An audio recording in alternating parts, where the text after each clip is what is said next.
चाहे मैं चेक अपने बच्चों को पढ़ाता हूँ तभी मैं ऐसे ही करता था, और आपको पढ़ा रहा हूँ, मैं एज ए स्टूडेंट आपको डील कर रहा हूँ।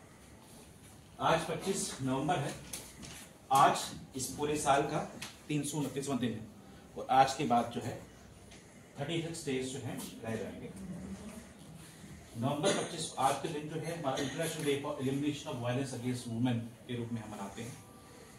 वर्ल्ड पास्ता डे भी आज के दिन ही मनाया जाता है, कुछ यहाँ नहीं होता, लेकिन यहाँ पे इसलिए मैंने देखा कि चलो पास्ता बच्चे खाते हैं तो रोमन में 25 को हम ऐसे लिखते हैं। मैग्नेस का टॉपिक नंबर 25 होता है। स्मॉलेस्ट टी क्या है कि अगर हम 2 कंसेक्यूटिव स्क्वायर्स को हम ऐड करें तो वो उसके बराबर आता है। और ये पहले जो आपके कंसेक्यूटिव सिंगल डिजिट और नेचुरल नंबर हैं इनका सम 25। तो इनको गेस करें। ठीक है, रुबालू राम इनको पद्मश्री अवार्ड 2024 में मिला था इस साल। इनका नाम है मोहम्मद शामिल। अर्जुन अवार्ड 2023 से इनको नवाजा गया। इनका नाम जम्मू की सरगम कौशल। इनका नाम सरगम कौशल है, 2022 की मिसेस वर्ल्ड है। और इनका नाम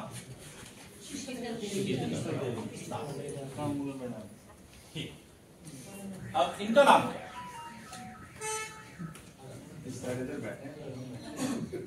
मैंने हिंट दे दिया है, इंडियन मैथमेटिशियन, और ये है इंडियन मैथमेटिशियन।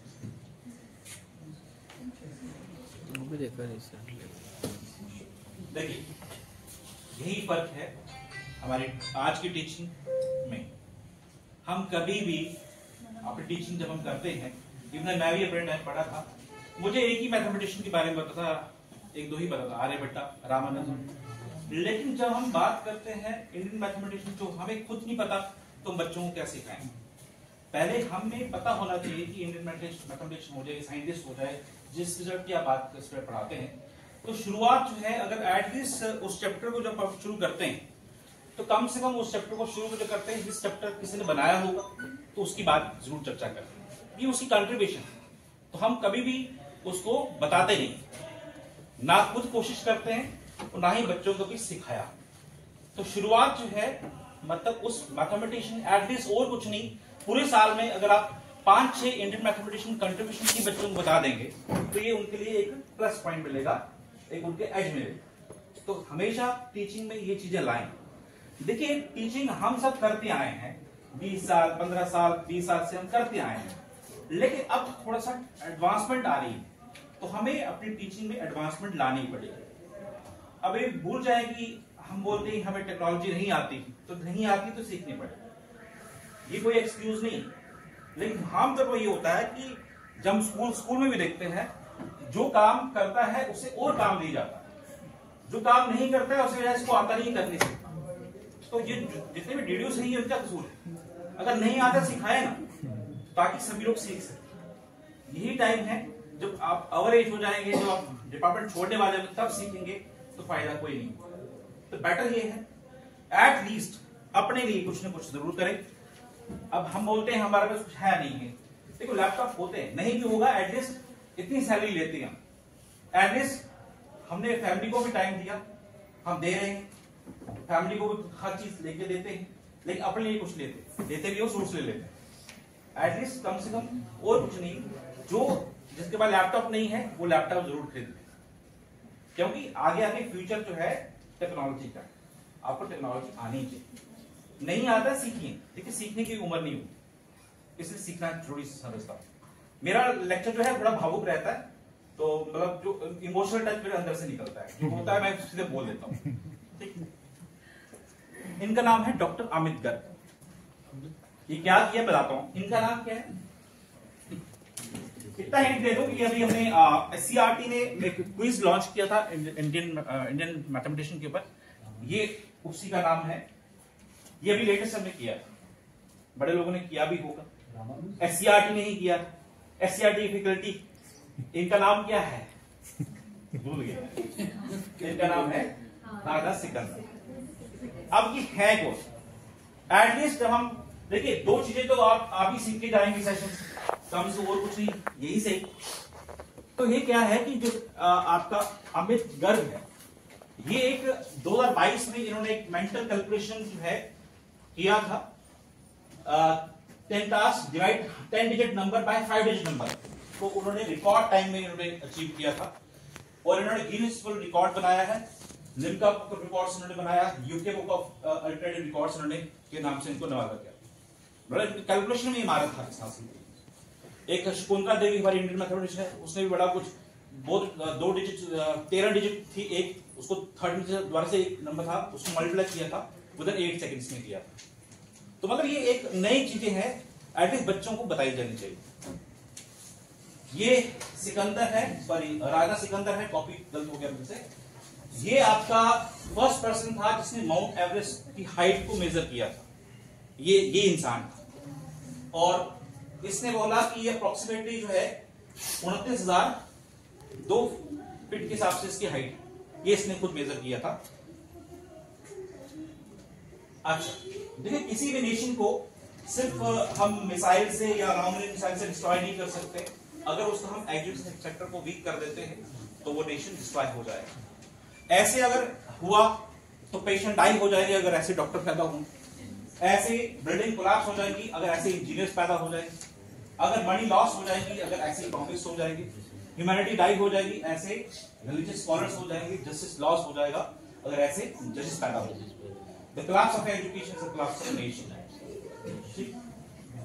देखिए बात चल रही थी, अब यही पे शुरुआत होती है कि सीपीटी क्योंकि बड़ी ट्रेनिंग्स में हम आते हैं, लोग पता नहीं है कि देखिए पहली बार नेशनल एजुकेशन पॉलिसी ने बोला कि हर एक टीचर की सीपीटी की जाएगी, 50 आवर्स जो है आप लोगों को करना ही करना है। अभी एक आगे एक पोर्टल भी एक शुरुआत हो जाएगा, जितने हमारे पोर्टल चल रहे हैं उसमें ये भी ऐड ऑन होता है कि आपने कितने आवर्स की ट्रेनिंग को अटेंड किया है। अब क्या है कि अब हो सकता है कि अब हर एक टीचर जो है ट्रेनिंग अटेंड नहीं कर पाता, जैसे हम करवा रहे हैं, डाटा स्कूल एजुकेशन करा रहा है, स्मगला कराता है, तो हम सभी को नहीं ले पाते। इन केस अब किसी ने किसी तरीके से आपको 50 आवर्स पूरे कर रहे हैं, इसमें क्या है प्रावधान है, अगर आप लोग जो है ई कंटेंट बनाते हैं, मॉड्यूल बनाते हैं, बुक्स लिखते हैं, बुक्स पे काम करते हैं, ट्रांसलेशन काम करते हैं, तो आपको 2 डेज मिलते हैं, मतलब 12 आवर्स। 12 आवर्स आके काउंट होते हैं, मतलब एक दिन का 6 आवर जो है काउंट होते हैं। अगर आप लोग एक्शन रिसर्च में काम करते हैं, रिसर्च का कोई भी काम करते हैं, तो आपको 3 डेज आपको मिलते हैं, मतलब 18 आवर्स आपके जुड़ते हैं। अगर आप फील्ड विजिट में जाते हैं, एक्सचेंज फैकल्टी कराते हैं, तो आपको 1 डे मतलब 6 आवर्स मिलता है। अगर आप एज ए रिसोर्स पर्सन या एक्सपर्ट के रूप में जाते हैं तो आपको हाफ डे मतलब 3 आवर्स आपके काउंट होते हैं। अब 3 आवर्स इसलिए काउंट होते हैं क्योंकि जो रिसोर्स पर्सन है उसको 2 घंटे के लेक्चर प्रिपेयर करना है, उसके बाद 1 घंटे का लेक्चर देना है। बाकी ये एक स्टैंडर्डाइज बना दिया गया कि आप इसको हिसाब से अपनी सीपीटी जो है आप चला सकते हैं। पहले लोग मतलब बोलते थे कि आप अवॉइड करते थे कि हमने नहीं करनी ट्रेनिंग, लेकिन अब आगे भी ऐसा होगा कि आप बोलेंगे हाँ हमारा नाम डाल दीजिए, हमें पूरा करना है। किसी भी चीज की लर्निंग जो है इंप्रूवमेंट के, देखिए ये पैरामीटर शेप है। सबसे पहले अगर हम लेक्चर सिस्टम से हम चलाते हैं तो 5% ही बच्चे ऐसे हैं जो इसको रिटेन रखते हैं डाटा को। अगर हम रीडिंग करवाते हैं तो 10% इसका मेमोरेशन रहता है बच्चों को। अगर ऑडियो विजुअल से तरीके से पढ़ाते हैं तो 20% रिटेन रहता है। अगर आपका डेमोन्स्ट्रेशन से करते हैं तो आपका 30% रहता है। अगर आप ग्रुप डिस्कशन से करते हैं तो आपका 50% रहता है। अगर प्रैक्टिस बाय डूइंग से करते हैं तो आपका 75% रहता है। अगर आप other methods practice by doing से करते हैं, लाइक दैट ये सारे अदर मेथड्स यूज करके हम टीचिंग में, ये एक तरीका है किस तरह से अब आपको देखना है कि कैसे हम पढ़ाएं ताकि टीचिंग आपकी इफेक्टिव हो सके। हमारी पीरियड साइकिल है जिसको हम बोलते हैं project based learning. Project based learning मतलब बच्चे को आपने इसमें फोकस करना है कि एनकरेज करना है कि डीप लर्निंग और डीप अंडरस्टैंडिंग किसी भी स्टेप ताकि उसकी क्रिएटिविटी थिंकिंग स्किल सारी बढ़ सके। देखिए एक चीज होती है प्रोजेक्ट, एक होती है प्रोजेक्ट बेस्ड लर्निंग। आप मुझे बता सकते हैं प्रोजेक्ट और प्रोजेक्ट बेस्ड लर्निंग में क्या फर्क होता है? एक है प्रोजेक्ट, जैसे हम स्कूल में कराते हैं प्रोजेक्ट, एक है project based learning. What is the difference? बोले जो भी आपको लगता है। सर बच्चों को प्रोजेक्ट के अंदर इन्वॉल्व करके बच्चों चीज को खुद करेंगे सीखेंगे तो उससे होगा, बच्चों लर्निंग होगी। अगर हम उनको प्रोजेक्ट ही देंगे तो उसमें इन्वॉल्व होंगे, अलग अलग एक्टिविटीज के अंदर करेगा तो उनको लर्निंग ज्यादा होगा। और कोई मतलब प्रोजेक्ट और एक प्रोजेक्ट बेस्ड लर्निंग, दो चीजें मान लेते हैं। लाइक एक हमारा बैंगन का भरता है जिसे हम जानते हैं कैसे बनाया जाता है, ठीक है, आप बनाते हैं, आपको पता है सब कुछ इसमें क्या क्या डालेंगे, आपका ये प्रोजेक्ट है क्योंकि आपको पता है ये, लेकिन ये प्रोजेक्ट बेस्ड लर्निंग नहीं हुआ, आपने लर्न कुछ नहीं किया, लेकिन आपको पता था कैसे बनता है, आपने बना लिया, राइट। ऐसी एक वेज बिरयानी जो है आपको पता नहीं है कैसे बनानी, तो आप क्या करते यूट्यूब सर्च करते। जब आपने सर्च कर दिया तो ये प्रोजेक्ट बेस्ड लर्निंग। तो वैसे ही जो है बच्चा जो उसको खुद का आता है वो ठीक है, प्रोजेक्ट है, लेकिन अगर उसको कोई चीज नहीं आती तो वो क्या करता है, सर्च करके वो ढूंढता है, वो उसकी प्रोजेक्ट बेस्ड लर्निंग। इसका मतलब ये हुआ कि हमें अपने टीचिंग में पीबीएल को बढ़ावा देना है ताकि वो कोई भी टॉपिक जो है वो प्रोजेक्ट बेस्ड लर्निंग के हिसाब से चलाए, ना कि प्रोजेक्ट जो उसको आता है लेकिन उसने एक्सपीरियंस क्या किया, ये इसमें फोकस करना है। एवैल्यूएशन और असेसमेंट में क्या फर्क है?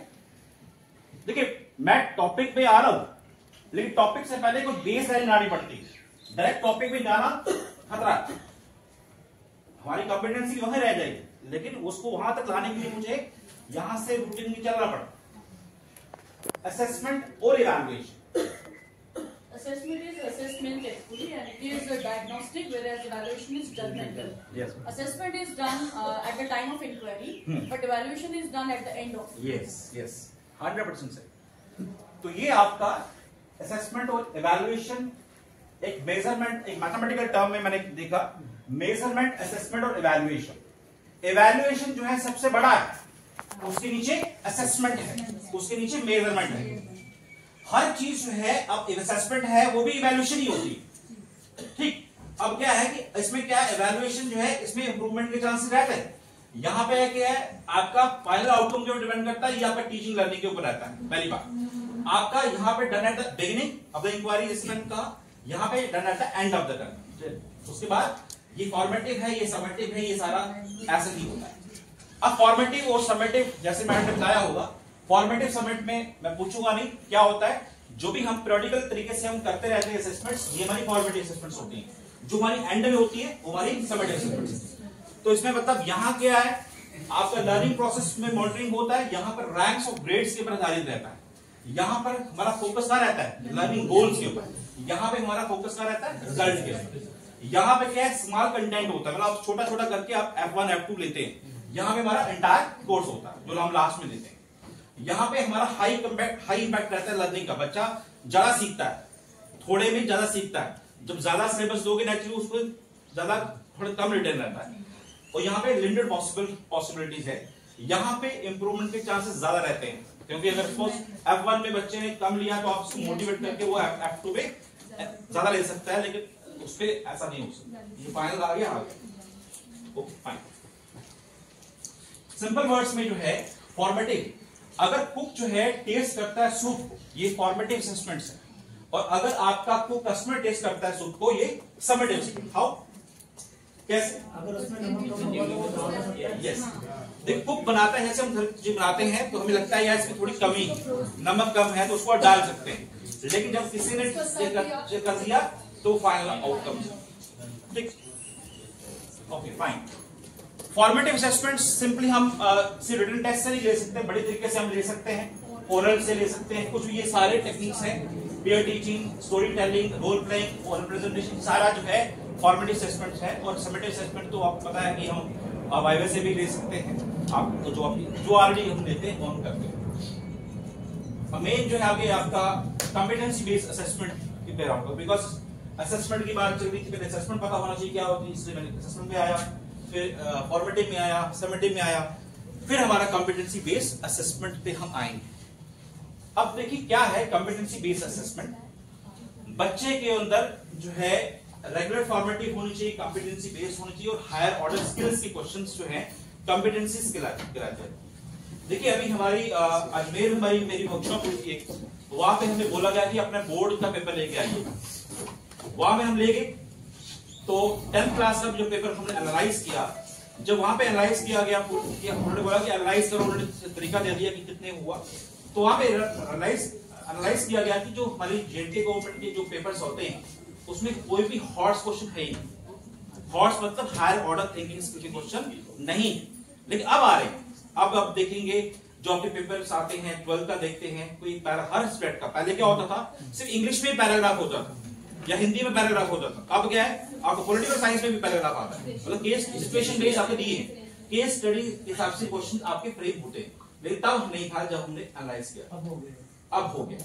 ठीक, मतलब क्या है कि हमें बच्चों को रोट लर्निंग नहीं सिखानी, क्योंकि हमारी पॉलिसी ये बोलती है कि बच्चों को रोट लर्निंग एनकरेज नहीं करना है, तो मतलब बच्चों को एक रियल लर्निंग जो है देना है, उनको रटाफिकेशन नहीं देना। पहले हम क्या करते, जब मैं खुद पढ़ा हूं, हमने पेपर दिए हैं, तो अब जब हमारा यूनिट टेस्ट होता था या हम पेपर होता था, हम लिखते थे डिफाइन, पहला क्वेश्चन डिफाइन का होता था, डिफाइन वाले क्वेश्चन खत्म। अगर कर रहा है ये बड़ा रेयर, आप छोटा सा डाल सकते हैं आधा नंबर का, लेकिन डालना नहीं चाहिए, क्योंकि वो उसकी वो क्या है, वो रूट प्रिपरेशन, वो याद कर रहा है। या तो बच्चा खुद करे, 100% तो ऐसा नहीं है, लेकिन फिर भी कोशिश करे डिफाइन के क्वेश्चन नहीं होने चाहिए, जो पहले हमने अपने टाइम में ऐसे किया हुआ, हमने दिए, मुझे याद है, क्योंकि हमें वो याद रखना पड़ता था, पूरी स्टेटमेंट जैसे लिखते थे तभी हमें मार्क्स मिलते थे, थोड़ा सा भी वेरिएशन करते थे नंबर आधा कट जाता था। तो बच्चे को हमें रोट लर्निंग नहीं सिखानी, parents competency based items develop करनी है। देखिए कोई भी सिस्टम में जब हम फ्रेम करते हैं क्वेश्चंस को, तो हमें ब्लूम्स टैक्सोनॉमी को फॉलो करना पड़ता है बेसिकली, जो हम आमतौर पर हम जब फील्ड में होते हैं। देखो जब मैं एससीईआरटी में आया तभी मुझे सब कुछ पता चला, 12 साल मैंने भी टीचिंग किया, लेकिन मुझे नहीं पता था कोई ब्लूम टैक्सोनॉमी कोई चीज है, सच कह रहा हूं। जब हम फील्ड में होते हैं हमें इन चीजों का नॉलेज नहीं होता। एक रिक्वेस्ट है, हमारा नेशनल एनईपी आ चुकी है, उसका डॉक्यूमेंट जरूर पढ़ें, एनसीएफ आ चुका है, आप डॉक्यूमेंट जरूर पढ़ें, पढ़ेंगे तो आपको पता चलेगा। हर चीज सब कुछ डॉक्यूमेंट में होता है, जो आप देख रहे हैं एचपीसी, कॉम्पिटेंसी, सब कुछ वहां पे डिफाइन। तो हमें क्या करना है कि हमें कोई भी क्वेश्चन को फ्रेम करना है ना, तो ब्लूम टैक्सोनॉमी के ऊपर हमें फोकस करना पड़ेगा। और हर सब्जेक्ट का अलग अंदाज होता है, हर सब्जेक्ट में हर कंपोनेंट नहीं आ सकता। इंग्लिश का अलग तरीका है, हिंदी का अलग तरीका होगा, मैथ का अलग तरीका होगा, हर एक का तरीका अलग अलग होगा सब्जेक्ट वाइज। हमारे कुछ क्वेश्चन क्रिएट के क्वेश्चन होने चाहिए, कुछ क्रिएटिवनेस होनी चाहिए जब आप फ्रेम करते हैं क्वेश्चंस में। इवैल्यूएशन के क्वेश्चन होने चाहिए, जहां पे अब आप इवैल्यूएट करते हैं, जैसे हम मैथमेटिक्स में ज्यादा करते हैं, इवैल्यूएट द फॉलोइंग थिंग, है ना। आप एनालाइज के क्वेश्चंस आपके होने चाहिए, आपके अप्लाई के क्वेश्चन होने चाहिए, जो आपका फैक्ट्स और रूल्स के ऊपर डिपेंड करता है। अंडरस्टैंडिंग के क्वेश्चन होने चाहिए, अंडरस्टैंडिंग तभी होगी जब आप केस स्टडी के क्वेश्चन देंगे। आपका रिमेंबर के क्वेश्चन भी थोड़ा बहुत होना चाहिए। देखो स्ट्रक्चर ऐसा है कि इस तरह से छोटे से बड़ा बड़ा होता है, लेकिन जब हम इसको फॉलो करना है, इसको उल्टा करना। फॉलो में मतलब ये क्रिएट के क्वेश्चन ज्यादा होने चाहिए, मतलब बच्ची क्रिएटिविटी हम चेक करनी होगी। आपके इवैल्यूएशन के, देखो मैंने कहा पहले पता होना चाहिए है क्या, उसके बाद इस तरह से हमें आधारित रहना है। और आप देखिए रिमेंबर सबसे लास्ट, सबसे बड़ा वो छोटा, तो ये डिफाइन है। ये आपका रिमेंबर, जहां देखिए वो डेफिनेशन, जहां डेफिनेशन आ गई है ऑलमोस्ट, वो आपके रिमेंबर के क्वेश्चन बनते हैं। अंडरस्टैंडिंग के क्वेश्चन होंगे, अप्लाई के क्वेश्चन करने हैं, एनालाइज के क्वेश्चन करने हैं, आप इवैल्यूएट के क्वेश्चन करने हैं, क्रिएट के क्वेश्चन करने हैं। क्रिएटिविटी आपको ज्यादा देखनी, तो तभी हो सकता है जब आप लोग हर एक, जब आप टेस्ट में डालते हैं तो आपको केस स्टडी क्वेश्चन डालने पड़ेंगे। यहां पे अभी इतने एक्सपर्ट नहीं है हम लोग, सभी लोग जो अभी इस पे काम कर रहा हो, अभी बड़े कम हैं जो खुद की क्रिएटिविटी करते हैं, जो केस स्टडी को पूरा करते हैं। बेसिकली मैं एक विद्यार्थी विज्ञान मंथन से जुड़ा हूं, तो नेशनल लेवल पे ओलंपियाड हम मैं सेट करता हूं, मैथमेटिक्स के पेपर मैं सेट करता हूं। हम 4 लोग हैं पूरे इंडिया में जो मैथ के पेपर सेट करते हैं। तो हमारा जो स्ट्रक्चर है वो सारा का सारा कॉम्पिटेंसी बेस्ड, मतलब जो केस स्टडी के क्वेश्चन जो है हम उसमें डालते हैं। तो हर एक टॉपिक को हमें इसकी थ्योरी, एक स्टोरी बनाते हैं। स्टोरी के बाद जो क्वेश्चन बनता है, तो पहला क्वेश्चन बना, बच्चे ने उसको पढ़ के किया। सेकंड क्वेश्चन पहले के ऊपर आधारित होगा, थर्ड क्वेश्चन सेकंड के ऊपर, मतलब फर्स्ट सेकंड थर्ड, पहला होगा दूसरा होगा, दूसरा होगा तीसरा होगा। ऐसे क्वेश्चन जो है आपको डेवलप करने आने चाहिए। देखिए, रिमेंबर के क्वेश्चन कौन से होते हैं? जहां पे रिकॉल फॉर्मूला हो गया, जहां पे रिजल्ट की बात करूं, थ्योरम आ गई, ये बच्चे ने रिमेंबर की। प्रॉपर्टी, ये सारा का सारा रिमेंबर में आता है। अगर आप अंडरस्टैंड की बात करते हो, apply a formula in known procedure to a compute using relevant information दी होगी, वो आपके अंडरस्टैंडिंग क्वेश्चन बन जाते हैं। आपका अप्लाई मतलब आपको कोई सिचुएशन दे दी जाए, आपने उसको अप्लाई करना। आपका एनालाइज मतलब कंसेप्ट दे दिया, अननोन सिचुएशन दे दी जाए, तो वहां पे आपको कंसेप्ट को यूज करके अननोन फैक्ट्स को निकालना होता है। डिफरेंट सिचुएशन दी है, वहां पे इवैल्यूएशन का कंसेप्ट वही है, ग्रेड का भी वही तरीका था, इवैल्यूएशन वही तरीका है कि हमें कैसे, हमें नाम से क्लियर होता है हमें करना क्या। अब देखिए, कुछ वर्ड्स ऐसे हैं जिससे पता चलता है ये क्वेश्चन एनालाइज का है। ये क्या है? ये सारे वर्ड्स हैं, ये एनालाइज क्वेश्चन बन जाते हैं। जहां पे आप साइंस वाले लिखते हैं distinguish between plants, animals and plants है, तो मतलब वो आप एनालाइज करवा रहे हैं। आपका क्लासिफाई करना है, ये आपका एनालाइज का क्वेश्चन बनता है। आपका एक्सपेरिमेंट, इंस्पेक्ट करना, एग्जामिन करना, सेपरेट करना, इंक्वायर करना, ये सारे वर्ड्स ऐसे हैं जो इंडिकेट करते हैं ये आपका जो क्वेश्चन आप जो फ्रेम कर रहे हैं वो एनालाइजिंग बेस का है।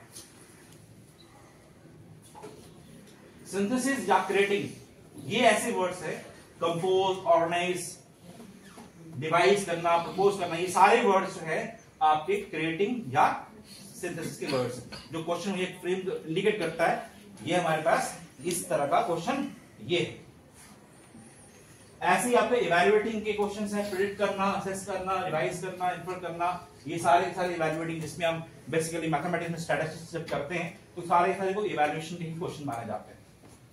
तो ये पूरा ब्लूम टेक्स्ट, देखो क्वेश्चन कोई भी है जो भी आप फ्रेम करते हैं वो ब्लूम टेक्सोनॉमी के ऊपर डिपेंड करना चाहिए। हमें वो पता ही नहीं होता क्या होती है, इसलिए आपको पता चल गया कि हमें क्रिएट के क्वेश्चन, अंडरस्टैंडिंग क्वेश्चन। अब देखो, अब अल्टीमेटली जो है, देखिए जो रिमेंबर के, मैं एक एग्जांपल के तौर पे ले रहा हूं कि हमारे पास रिमेंबर के क्वेश्चन हम कैसे डाल सकते हैं। What is the perimeter of square of A side of a units. Now बच्चे ने क्या किया, रिमेंबर मतलब फॉर्मूला या निकाल करेगा तो वो लिखेगा, ये फॉर्मूला बेसिस मैंने डाल दिया। ये आपका रिमेंबर का क्वेश्चन ऐसा बनेगा, या डेफिनेशन होगी, या लाइक दैट, जैसे हमने कहा what are the properties of a triangle, rectangle, like that. ये सारी क्या है, ये रिमेंबर के क्वेश्चन हमारे बन जाते हैं। ऐसी आपका अंडरस्टैंडिंग कैसी होगा, मतलब अगर हमने कहा one side of square stem is 3 centimetre long, what is the perimeter of the stem. एक चीज दे दी, उसने उसका पेरीमीटर निकाला। पेरीमीटर तभी निकलेगा जब उसका फॉर्मूला पता, अंडरस्टैंडिंग होगी, फॉर्मूला पैसे उसको अप्लाई, फॉर्मूला पता होता है लेकिन अप्लाई नहीं करना आता। ये आपकी अंडरस्टैंडिंग क्वेश्चन बताता है। उसके बाद एनालाइज का क्वेश्चन, मतलब a thin wire of length 20 cm is bent to form a rectangle. If the width of the rectangle is 4 cm, what is the area? ये बच्चे ने इसको एनालाइज किया, पहले सिचुएशन कुछ थी, वहां पे हमने चेंज कर दिया, ये एनालाइज क्वेश्चन बन गया। अब ऐसे ही जो है आपका इवैल्यूएट का क्वेश्चन है। इवैल्यूएट मतलब ये हमने एक पिक्चर दे दी, फिर वही उसके अकॉर्डिंगली जो है बच्चे ने उसको फिगर के हिसाब से उसको क्वेश्चन को जो भी आप इवैल्यूएट करते हैं। क्रिएट क्वेश्चन मतलब आपको एक कुछ दे दिया आपने, उसी के बाद उसको एक वेरीफाई करना क्या ट्रू है या नहीं है। तो उसके लिए आप बच्चा जो है 5 रेडिकल स्क्वायर्स टाइप्स बनाएगा, शेप बनाएगा, जो कि इसका मिनिमम पैरामीटर होगा। मतलब ये आपने उसको एनालाइज करा दी, क्रिएटिविटी उसकी झलक की, उसने क्वेश्चन के अंदर ही उसने कुछ ही और क्रिएट कर दी, ये क्रिएटिविटी इसमें आ जाती है। हमें क्वेश्चन पेपर में जो भी आपका क्वेश्चन पेपर जो ट्रेंड रहता है, हमेशा इजी से मतलब कभी भी हम जो फ्रेम करते हैं, हो सकता है हमारा पहला क्वेश्चन ही बड़ा हार्ड हो जाए, तो आगे थर्ड क्वेश्चन जो है थोड़ा बड़ा इजी आ जाए। तो कोशिश ये रहनी चाहिए जब भी हमको क्वेश्चन को फ्रेम करें, क्वेश्चन जब हम पेपर सेट करते हैं, छोटा करके हायर से लोअर से हायर जाता है, ताकि बच्चे का सही तरीके से इसको मापा जाए। क्योंकि कई बार क्या होता है, बच्चा बड़ा प्रेशर रहता है, पहला क्वेश्चन आता है वो बच्चा नर्वस हो जाता है, तो हो सकता है कि उसकी वजह से वो जो है अगला क्वेश्चन को अटेम्प्ट करने में कहीं गलती करता है, साइकोलॉजिकल इंपैक्ट रहता है। तो इसलिए कोशिश ये करनी चाहिए कि हमें सिंपल से कॉम्प्लेक्स की तरफ हम जाए। अब देखिए एक गुड एमसीक्यू जो है, हमारे एमसीक्यू जो होंगे वो कैसे होने चाहिए। पहली बात आपका हमें टेस्ट करनी है स्किल को, कंसेप्ट को, जिसका अंडरस्टैंडिंग उसको हो या नहीं हो। एरर फ्री होनी चाहिए, मतलब जो भी आपका ऑब्जेक्टिव हो, ऐसा नहीं हो कि आप जब ऑब्जेक्टिव डालते हैं बट एमसीक्यू डालते हैं तो उसमें ऑप्शन जो लिखी है उसमें आंसर एक भी नहीं हो। तो बड़ी बार ऐसा होता है। अभी मैं खुद बात कर रहा हूं, मैंने अभी यूवी में पेपर स्टार्ट किया, मैंने क्या, हमारी टीम ने किया, किसी से गलती होगी, हमने ऑप्शन रखा लेकिन गलती से जब टोपोग्राफिक एरर जो है उसमें लिखा 32 लिखना था तो लिख दिया 22, उसका आंसर 32 था लेकिन आना क्या लिखा 22। वो टोपोग्राफिकल एरर था लेकिन वो करने की गलती हमारे से हो गई, इसलिए हमारे एक बच्चे को मार्क्स दिया। तो कंसेप्ट ये है कि जब भी हम क्वेश्चन को फ्रेम करें वो 10 बार सोच रहे हैं कि इसका आंसर वाकई सही है या नहीं। देन एज एप्रोप्रिएट के हिसाब से होना चाहिए। क्वेश्चन आपका 3rd क्लास का बच्चा है तो क्वेश्चन आप 8th क्लास का पूछेंगे वो भी अच्छा नहीं है, तो उसके लेवल के हिसाब से थोड़ा सा जरूर, थोड़ा ठीक है, हायर थोड़ा देख से 3rd का है थोड़ा 4th का पूछना चाहिए। लेकिन हमारे यहाँ पे क्या है कि 3rd का बच्चा 3rd की कर सकते, ये बड़ा है। लेकिन इसका ये उदाहरण है कि मैं बिहार में पोस्टिंग से मैं तो मैं नवोदय विद्यालय में पीजीडी मैथमेटिक्स के रूप में काम कर चुका हूँ पहले। वहां पे मैंने देखे बच्चे 10th का बच्चा इंटीग्रेशन निकालता है, डिफरेंशिएशन निकालता है, मतलब 12th का पढ़ता है। 10th का बच्चा 12th का सॉल्व कर रहा होता है, जो 12th का बच्चा होता है वो आईआईटी क्लियर कर रहा होता है। फर्क है, बस 2 साल वो एडवांस में पढ़ते हैं, वो बिहारी बच्चे। यही फर्क है वहां के बच्चों में और यहाँ के बच्चों में। यहाँ का बच्चा अपनी क्लास नहीं कर पाता, वहां का बच्चा एडवांस करता है। और हम भी लोग सोचते हैं ज्यादा प्रेशर नहीं डालना बच्चे, जिसने करना है वो कर जाएगा, प्रेशर किसी को नहीं है। वहां पे भी है, जिसने करना है वो कर रहा है, जिसने नहीं करना वो नहीं कर। तो इसलिए हमें इंटरेस्टिंग और थिंकिंग पे डिपेंड होना चाहिए। आपका मतलब जो भी आप पूछ रहे हैं वो आपका क्लियर होना चाहिए, जो भी आप पूछना चाहते हैं क्वेश्चन को कंसाइज होना चाहिए। आप उसके बाद डिस्ट्रैक्टर जो है, जो भी आप डिस्ट्रैक्टर डालते हैं वो स्ट्रॉन्ग डिस्ट्रैक्टर होने चाहिए। जब भी कोई ऑप्शन देते हैं वो हमेशा या तो इंक्रीजिंग से करें या तो डिक्रीजिंग से करें, छोटे से बड़ा बड़ा होना चाहिए। सपोज आपकी जो ऑप्शन आती है 7, 12, 15, 16, मतलब छोटे से बड़ा नंबर के साथ चल रहा है, ना कि बड़े से छोटा नंबर। इसके बाद क्वेश्चन जो है ट्रिवियल सॉल्यूशन नहीं होने चाहिए। जब आप क्वेश्चन डालते हैं हो सकता है कि उसके 2 क्वेश्चन आंसर निकले, आंसर आपका एक ही निकलना चाहिए। अगर आप 2 आंसर डालना चाहते हैं तो ऐसे क्वेश्चन फ्रेम करना पड़ेगा कि फर्स्ट और second are true, second and third are true, मतलब जब 2 के हिसाब से भी हमें क्वेश्चन डालने चाहिए। ये मैंने पहले बता दिया था। Types of multiple question. देखिए सबसे पहले हमारे जब टाइप्स की बात करते हैं, जब हम क्वेश्चन को फ्रेम करते हैं, पता होना चाहिए हमें बनाने के। सबसे पहले अलग अलग तरीके से हम फॉलो कर सकते हैं। आपका एमसीक्यू डाल सकते हैं, मैचिंग डाल सकते हैं, मैच द फॉलोइंग डाल सकते हैं, आपका फिल इन द ब्लैंक्स डाल सकते हैं, ट्रू फॉल्स का क्वेश्चन डाल सकते हैं, आप एक्सर्शन रीजनिंग का क्वेश्चन डाल सकते हैं, आप सीक्वेंसिंग का मतलब इंक्रीजिंग ऑर्डर बताओ, ऐसे आप 4 ऑप्शन दे दिया, पहले क्या आएगा, दूसरा स्टेप क्या आएगा, थर्ड स्टेप क्या आएगा, फोर्थ स्टेप क्या होगा, वो सीक्वेंसिंग के हिसाब से आप क्वेश्चन को फ्रेम कर सकते हैं। मोर देन 1 ऑप्शन, मतलब मान लीजिए आप क्वेश्चन को डालते हैं, क्वालिटी क्वेश्चन का डालते हैं, उसमें आता है x की वैल्यू 12 और 13 आती है। क्वालिटी क्वेश्चन बनाया आपने, x की वैल्यू 12 और 39, तो जब ऑप्शन आएगा 12, 13, 14, 15, तो फर्स्ट ऑप्शन आइदर 1 और 2 ऐसे आप डाल सकते हैं। मतलब वो डाल के फिर आपको नीचे भी डालना पड़ता है, एक लाइन और लिखनी पड़ती है।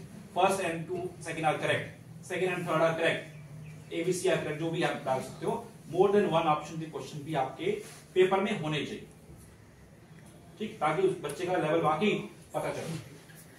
केस स्टडी, जिसको हम पीसा बेस्ड बोलते हैं, जिसको हम बोलते हैं the program for international student assessment. PISA based learning case study question ये एक ही तरह के हैं जिसमें पैराग्राफ आपका होता है, बच्चा उसको पढ़ के आंसर्स को निकालता है। और मैं कहता हूं कि जब आप पेपर को फ्रेम करते हैं उसमें आप हमेशा, मैंने जैसे पहले कहा कि एक मैथमेटिशियन हर साल जो है और कुछ नहीं, एक साल में 2 मैथमेटिशियन तो आप बच्चों को बता ही सकते हैं या साइंटिस्ट बता सकते हो, उनके बारे में एक क्वेश्चन जरूर होना चाहिए। उससे क्या होगा, बच्चा उसको पढ़ेगा, आप भी पढ़ेंगे, बच्चा भी पढ़ेगा। जब आप सिलेबस बनाते हैं कोशिश करो, अगर इस साल एससीईआरटी में रहा तो अगले साल एक हर क्लास में एक डालूंगा कि एटलीस्ट मैथमेटिशियन हो गए, साइंटिस्ट हो गए, इनके बारे में, जैसे हर सब्जेक्ट का 2-3 हमने वो डाल दिए, उनके बारे में बच्चों को अवेयरनेस दी जाए, ताकि आप जब आप क्वेश्चन डालें एक क्वेश्चन उसका जरूर कि बच्चे को उसके बारे में पता चले। ये इस तरह के, मतलब ये हमारी सेशन है, बाकी चॉइस आपकी है। देखिए एमसीक्यू नेक्स्ट क्या होगा, वैसे बताएंगे सिंपल वन, फिर मल्टीपल चॉइस कॉम्प्लेक्स के हिसाब से जरा हो, कॉम्प्लेक्स मतलब वही either only 1 correct, only 2 are correct, first second third, ये थोड़ा कॉम्प्लेक्स फॉर्म में आ जाता है हमें मल्टीपल। उसके बाद एमसीक्यू आपका कंसेप्ट मतलब केस बेस्ड स्टडी, मतलब हमने पिक्चर्स दे दी, पिक्चर के आधार पे हमने क्वेश्चन को फ्रेम किए, क्वेश्चन के हिसाब से मैं आपको डिस्कशन नहीं करूंगा अभी इसका आंसर क्या होगा, there is no need for that. ये भी एक्सेप्शनल रीजनिंग का क्वेश्चन भी ऐसा आपका एक्सेप्शन दिया है, रीजनिंग है, क्या उसका आंसर ये है, अगर ये स्टेटमेंट सही है तो क्या ये होल्ड करती है, एक्सेप्शनल रीजनिंग, इस तरह के क्वेश्चन हम देखते हैं।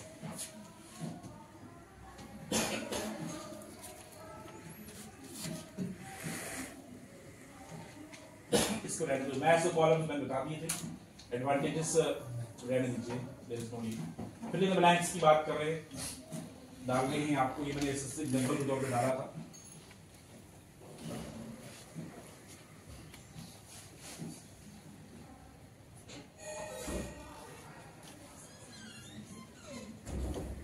ये सारे के सारे मेरे कैसे जो है क्वेश्चन को हम लाके बताएंगे, ये एमसीक्यू फिट बैठेगा, फिर द ब्लैंक फिट बैठेगा, लाइक दैट, ये सारा उस पे डिपेंड करता है।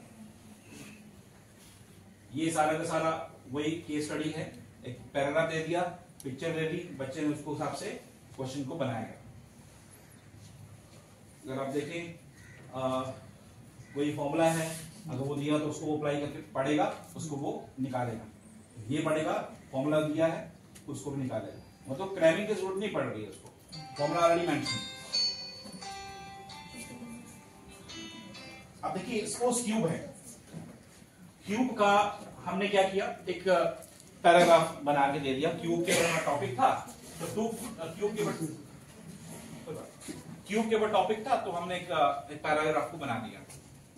बनाने के बाद हमने इसको पिक्चर के हिसाब से बच्चा को खुद बनाएगा, आपने देनी है दे दीजिए, नहीं देनी है तो बच्चा खुद उसको पढ़ के पिक्चर खुद बनाएगा। अब उसके बाद क्वेश्चंस आपको फ्रेम करने पड़ेंगे। अब what will be the colour opposite to the brown colour surface. अब ब्राउन कलर के अपोजिट कौन सा होगा, ब्राउन ये है, अपोजिट ब्लैक। तो बच्चे ने क्या किया, पहले उसको फिगर बनाई, फिगर में खुद उसने एनालाइज करके उसको सॉल्व किया। फिर which colour face the green colour surface. अब ग्रीन कलर ये ADFE, ये फेस का आ जाएगा, मतलब वहीं से पढ़कर बच्चा क्वेश्चंस को बना रहा है। देखिए मैं पहले बोल रहा हूं कि क्वेश्चन जो भी आप बनाएं क्लास के अकॉर्डिंग बनाए। थर्ड क्लास का बच्चा है, थर्ड क्लास के हिसाब से क्वेश्चन, आपका क्वेश्चन वैसा रहना चाहिए। ये नहीं कि थर्ड क्लास के बच्चे को आप इतना हाई 9th क्लास का लेवल दे दीजिए, वो भी अच्छा नहीं है। लेवल उसकी अकॉर्डिंगली ही आपको फिट करना है। ऐसे ही स्टेशनरी शॉप का है कि हाँ सामने ये स्टेशनरी शॉप में गई, उसने कुछ पेंसिल्स लिए, शार्पनर्स लिए, इरेजर्स लिए, उसके बाद उसने 2 पेंसिल्स जो है 6 रुपए की ली, उसने वो बनाया, पूरा पढ़ा उसने, पढ़ने के बाद उसने क्वेश्चन को सॉल्व किया। ठीक, लाइक सामने मेरे स्टूडेंट है रियासी में, आई थिंक अनीता मैम जानते हो, घर के पास अनीता मैडम आपके घर के पास सामने रहती है। हाँ ये वही स्टूडेंट है, सामने मैंने इसलिए डाला सामने। ये one of the intelligent student, बड़ी इंटेलिजेंट थी तो उससे मुझे लगा कि डाल दिया सामने।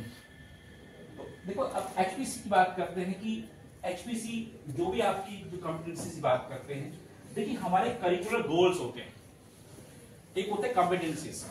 करिकुलर गोल्स जो है हमेशा कॉम्पिटेंसीज के ऊपर डिपेंड करते हैं। कॉम्पिटेंसी कौन सी ऐसी कॉम्पिटेंसी को लें ताकि आपका गोल अचीव हो सके। गोल को अचीव करने के लिए कॉम्पिटेंसीज के ऊपर फोकस करना पड़ता है, और आपकी एनसीएफ में हर एक कॉम्पिटेंसी डिफाइन है।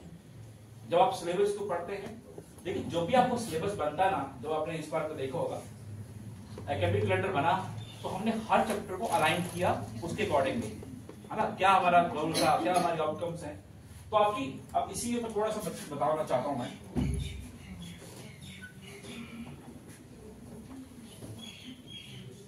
मान लीजिए इसी में आता हूं,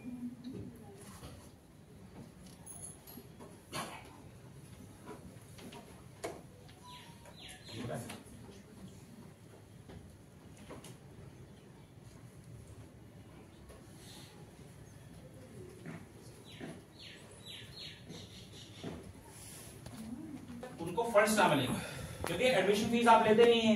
जब एडमिशन फीस नहीं होगी तो आप एचपीसी कहां से प्रिंट कराएंगे?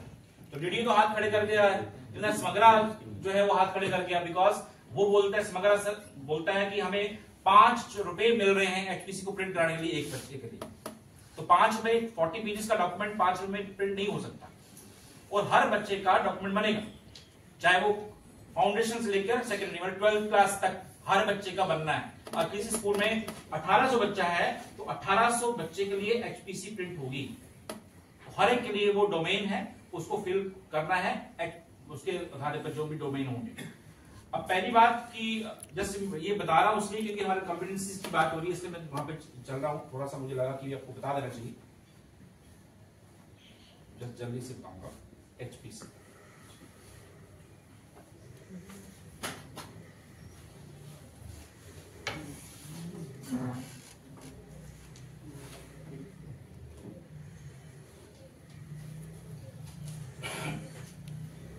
देखिए, ये आपकी बच्चे की पहला पेज होगा, जनरल इन्फॉर्मेशन होगी, जस्ट आपको गो थ्रू कर रहा हूं, कुछ ज्यादा नहीं। पहला पेज होगा बच्चे का बेसिक इन्फॉर्मेशन होगी। जब बच्चा एडमिशन लेता है ये पहला पेज भरा जाता है, उसके बेसिक चीजें वो तो आप जब पढ़ेंगे तो उसके आपसे डाटा डाल सकते हैं। सेकंड पेज जो है मी एंड माई सराउंडिंग, मतलब बच्चा ये इस पेज को खुद भरेगा at the time of admission. मेरा नाम क्या है, मैं कितने साल का हूं, मैं कहां रहता हूं, मेरी फैमिली में ये लोग हैं, मेरा मिशन क्या है, मैं क्या बनना चाहता हूं, लाइक दैट। और इसमें अटेंडेंस भी हो, अटेंडेंस पहले पेज में भरी जाएगी। जब आपका पूरे साल में बच्चा हर मंथ में कितनी अटेंडेंस लेता है वहां पे उसमें आपको डालना है। अब इसमें आपके अलग अलग डोमेन्स हैं, अब थोड़ा आगे देखोगे जो मेन आपका है।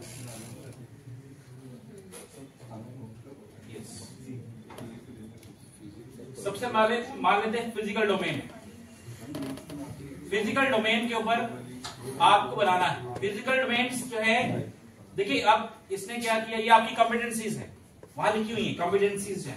फिजिकल डोमेन्स की कॉम्पिटेंसीज क्या है, वो कॉम्पिटेंसी है और इस गोल को आपको अचीव करना है। अब वो कहां से मिली है, वो आपका एनसीएफ में सब कुछ मेंशन है। ये कॉम्पिटेंसी, वो आपके 5 कॉम्पिटेंसी वहां पे लिखी हुई है। आपने उस गोल को पहली ऑप्शन के साथ लिंक किया, आपने वो अचीव करना है। ठीक, मान लेते हैं कि हमें फिजिकल की बात हो रही है, फिजिकल डेवलपमेंट की बात हो रही है। तो फिजिकल डेवलपमेंट का मतलब क्या है, फिजिकल एक्टिविटी के ऊपर आपको कोई एक्टिविटी बनानी है। तो यहाँ पे क्या हो गया कि एक बच्चे टीचर ने गाना गाया, सेहत को बनाएंगे, सेहत को बनाएंगे, पालक मेथी लाल टमाटर गाजर मूली सब जी भरकर खाएंगे, सेहत को बनाएंगे, लाइक दैट। तो उसके बाद क्वेश्चन बच्चे को फ्रेम कर दिए, दे दिया आपने, list all the good and healthy eating habits explain in action song. Can you sing the song full song with actions and can you name the your favourite vegetables. तो क्या बच्चा कर पाता है, नहीं कर पाता, उसके आधारित पर बच्चे को ये आपने करना है। और उसके बाद बच्चे को जैसे हम गुड, वेरी गुड या एक्सीलेंट देते थे, अब यहाँ पे स्ट्रीम, माउंटेन और स्काई बन गया। अब स्ट्रीम उसको मिलता है जो बच्चा बिलो, मतलब ऐसी एवरेज है, उसको फिर भी हम स्ट्रीम का नाम देंगे। थोड़ा जो अच्छा बच्चा है लेकिन उसको जरूरत पड़ रही है किसी की, उसके हम माउंटेन का नाम देंगे। और वो बच्चा जो बड़ा शाइनिंग बच्चा है, एक्स्ट्राऑर्डिनरी बच्चा है, वो आपका क्या बनता है, स्काई। ये सारा इसी के ऊपर डिपेंड करता है। उसके बाद टीचर की फीडबैक भी होगी। टीचर ने क्या फीडबैक दी, बच्चा खुद उसको सेल्फ असेस करेगा, मैंने इस एक्टिविटी को कैसा पाया, मैंने लाइक किया नहीं किया। पीयर असेसमेंट भी होगी, एक बच्चा दूसरी की करेगा, उसकी वो करेगा, उसकी वो करेगा। उसके बाद पेरेंट की भी होगी, पेरेंट भी उसको मार्क देगा। अब ये आपकी एक एक्टिविटी बन गई। ऐसे उसके बाद सोशियो इकोनॉमिक डेवलपमेंट, मतलब उसका सेवा भाव कैसा है, सेवा भाव के ऊपर आपकी एक्टिविटी कैसे बन सकती है। देखिए स्मार्ट टीचर वो है, आप एक्टिविटी ऑलरेडी कराते हैं, मल्टीपल एक्टिविटी आप कराते हैं। इतनी एक्टिविटी आई थिंक पढ़ाई कम होती है, एक्टिविटी ज्यादा होती है। अब क्या है, आप टीचर वही है जो कोरिलेट कर ले उस एक्टिविटी को अपने इसके साथ, डोमेन के साथ। सेवा भाव आप कितनी बार वो कराते हैं, कौन सा आप बच्चा करता है, स्वच्छता अभियान चलता है आपका, है ना, वो सेवा भाव है उसका, वो सबको सेवा भाव है। तो स्वच्छता के ऊपर ही आप एक्टिविटी आप कितनी बनाते हो, तो उसके बारे में 2-3 क्वेश्चन बना दो तो आपकी एक्टिविटी तैयार हो जाती है। तो साल की आपको 2 बार आपको भरनी पड़ती है HPC, mid 2 term, first term second term, like Basically, sir, I think HPC is a new name for cumulative record. हाँ That we have already been taking since long. हाँ। तो बस यही है कि बस मैं फोकस मेरा एचपीसी का नहीं है, फोकस मेरा कॉम्पिटेंसी बेस्ड का है। लेकिन जस्ट थोड़ा सा ब्रीफिंग में, यदि आप हो सकता है अगली बार नहीं मिले मुझे तो नेक्स्ट टाइम पता नहीं कोई और आएगा, लेकिन आपको जो पब्लिक डोमेन में आपको एचपीसी का कंसेप्ट आपकी डिस्ट्रिक्ट में पता होना चाहिए कि अब हमारे पास, और वो एचपीसी जो है वो पूरी अलाइन है कॉम्पिटेंसी के ऊपर, वो आपके गोल्स को अचीव करने के लिए कॉम्पिटेंसी यूज हो रही है। तो वहां पे लिखा हुआ डिफाइन, देखो जब आप एनसीएफ पढ़ेंगे ना वहां पे सारा कुछ मेंशन है। इस गोल को अचीव करने के लिए ये कॉम्पिटेंसी, मतलब मान लीजिए 15 कॉम्पिटेंसी मेंशन कर दी गई, तो आपको देखने कि आप कौन सी करा सकते हो उसको, ताकि आपका गोल अचीव हो सके।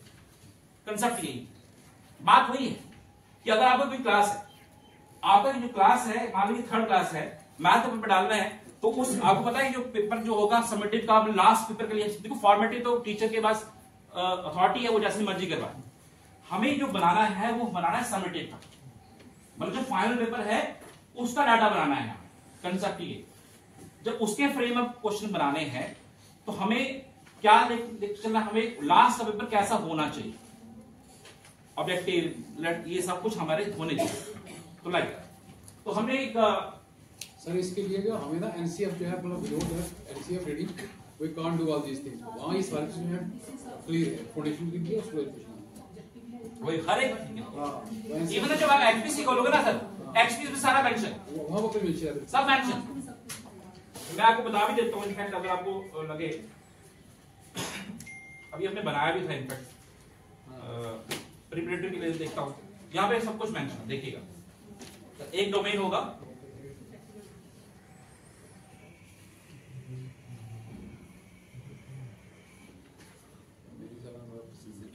देखिए सपोज ये आपका पार्ट बी था,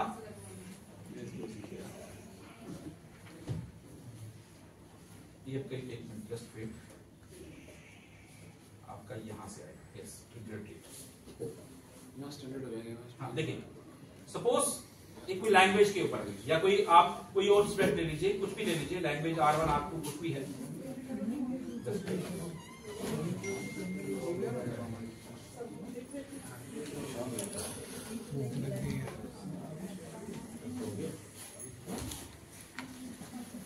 देखिए अब मैथ को मैं मैथ में लेता हूं, ये आपका सपोज प्रिपरेटरी के लिए मैथमेटिक्स की एक एग्जांपल है, ये आपके करिकुलर गोल्स है। अगर आप देखिए करिकुलर गोल्स है, वहां पर कुछ गोल्स होंगे, कौन से हैं, MCG1, MCG2, ये तो वहां पे ये मेंशन कर दिया, ये वाला बस उसका कॉम्पिटेंसी नीचे लिखी हुई है। मतलब इन 5 गोल्स को अचीव करने के लिए ये आपके पास इतनी कॉम्पिटेंसी आपके सामने इनके हैं। अभी है क्या क्या, अब नीचे आप जब आप इसको नीचे स्क्रॉल करेंगे यहां पे मेंशन होंगे,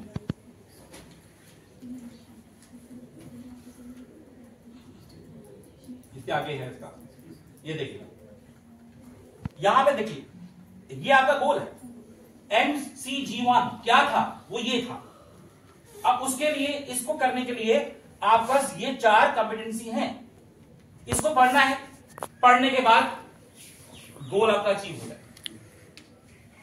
ठीक, अब क्या है वो मैं नहीं पढ़ाऊंगा एक चीज करके, ये अभी बना रहे हैं, अभी अंडर प्रोसेस में है ये सारा का सारा। अगर आप देखिए मैं इसमें आना चाहता हूं कि मैंने इसलिए आपको ये बताना चाह रहा हूं क्योंकि हमने यहां पे डाला हुआ, सपोज ये फिजिकल डेवलपमेंट के ऊपर बात करें, थोड़ा बड़ा करो, आई थिंक यहां पे देखिए ये है फिजिकल, देखिए ये आपका एनसीएफ से लाया मैंने, ये आपका एनसीएफ का एज इट इज है। फिजिकल डेवलपमेंट आपके एचपीसी में भी थी और एनसीएफ में भी है, ये पूरा का पूरा एज इट इज मैंने कहां से लाया, एनसीएफ से। अब आप देख सकते हैं ये आपका कोई गोल है, children's develop habits that keep healthy and safe, ये आपको गोल अचीव करना था। रिफाइनमेंट की जरूरत है कि हमें इसको पूरा और रिफाइन करना है क्वेश्चंस को, और क्वेश्चन जब आप डालें कोई भी तरीका, देखो हम पहले इसको क्या करते हैं, स्ट्रैटेजिकल बनाते हैं। अगर हम 50 नंबर पेपर डालना है तो हमें सेक्शन में डिवाइड करना पड़ता है। 4 सेक्शंस हैं, section A, B, C and D. अब पहले सेक्शन में कितने क्वेश्चन होने चाहिए तो वो आपको डिपेंड करता है, लाइक दैट। अब छोटा क्लास है तो आपके उसके अकॉर्डिंगली क्वेश्चन बनते हैं, बड़ी क्लास है तो बड़े के हिसाब से बनते हैं। अब आज का टाइम ऐसा नहीं है कि हम 5 क्वेश्चन दें तो हमारा क्वेश्चन आपका पेपर बन गया, ऐसा नहीं होता। थर्ड का बच्चा भी कम से कम मिनिमम 15 to 16 क्वेश्चन होने चाहिए, कम से कम भी। 5 क्वेश्चन 4 क्वेश्चन नहीं चलेंगे, 20 क्वेश्चन 18 क्वेश्चन छोटे दें और हमेशा क्वेश्चन सिंपल से कॉम्प्लेक्स हो। उसमें आपके सेक्शन ए जिसमें आपका सिंपल आपके 1 मार्क्स के क्वेश्चन होते हैं, जिसमें आपका वो मैंने टाइप बता दी थी, एमसीक्यू हो सकता है, फिल इन द ब्लैंक्स हो सकता है, एक्सेप्शन रीजनिंग हो सकता है, लाइक दैट। मतलब हर एक को टच करें, ये नहीं कि एमसीक्यू है तो सारे के सारे एमसीक्यू डाल दिए, नो, ऐसा नहीं। जब आप डाल रहे हैं तो हर एक का एक तरीका का करना है। इसमें एक बुक्स में सर क्यों नहीं इन्वॉल्व करते, पेपर को सेट करते हैं। मान लीजिए एक हमें जनरल इंस्ट्रक्शन देनी पड़ती है, ठीक है। अब सेक्शन ए को हमने डिवाइड सब कुछ मेंशन करते हैं क्योंकि बस ये 8 क्लास का पेपर हमने सेट किया था, ये हो चुका है, पिछले 2 साल पहले हमने सेट किया था। तो ये सेक्शन ए डिवाइड करके 13 क्वेश्चन थे, 6 क्वेश्चन सेक्शन बी में है, सी क्वेश्चन में ये सारा हम किया। उसके बाद ये सारा का सारा ये हमने क्वेश्चन ये सिस्टम डाले थे, ये तब की बात हुई। ये आप देखिए पैराग्राफ की केस स्टडी क्वेश्चन बन जाता है, स्टैटिस्टिक्स के साथ। उसके बाद क्वेश्चन को फ्रेम करना, ये सब ये देखिए, ये एक पैराग्राफ ये दे दिया, उसके नीचे क्वेश्चन दे दिया। ये मतलब आपको केस स्टडी के क्वेश्चन बनाने पड़ेंगे।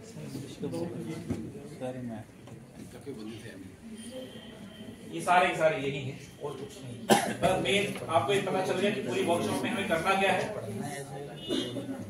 एक मैडम अभी बनाया था ना, एक बना ले जो किताब में नहीं है, मतलब ताकि कोई टीचर अपनी किताब पढ़ाता है उसके लिए गाइडेंस एक्स्ट्रा बन जाए, वो उसको पढ़ने के बाद और भी करवा सकता है, प्रैक्टिस करवा सकता है। कंसेप्ट ये तो आइटम्स और मॉडल में फर्क है, ठीक। तो आपने हर चैप्टर के लिए आइटम्स को फ्रेम करना है।